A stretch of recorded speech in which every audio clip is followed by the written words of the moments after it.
يلزم نخرجوا الكل بألواننا الكل وبأطيافنا الكل كلمة واحدة معناها.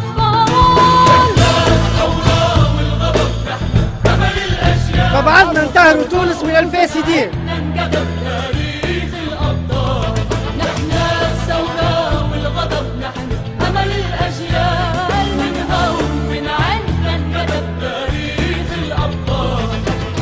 انها حكومه شرعيه تحظى فهمتي بمصداقيه فهمتي وثيقه الشعب التونسي. الشعب هذا اللي يمل فهمتي الرجوع للوراء، واذا قمنا بثوره الامس ماناش مستعدين اليوم باش نرجعوا التالي. تطهير الاعلام، تطهير القضاء، محاسبه قبل كل شيء، ومنع التجمعيين من العوده للحياه السياسيه. احنا معاها ونشدوا على ايديها وماناش مسلمين فيها طالما ان هي الحكومه الشرعيه والمنتخبه من طرف الشعب هذا. والتعجيل بالتطهير، القضاء على كل الازلام النظام البائد اللي قتل شعبنا في تونس، نحبوا المحاسبه.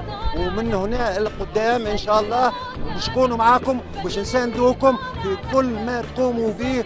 كلفنا الامر ما كلفنا، وربي يعينكم ويعيننا ويعين كل من يجري في جرد الحق ان شاء الله. إذا الشعب يوما أراد الحياة فلا بد أن يستجيب القدر.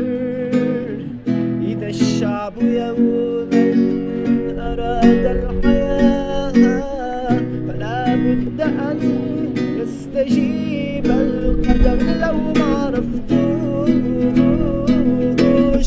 إنسان ما تفكرتوش لا ما يهموش.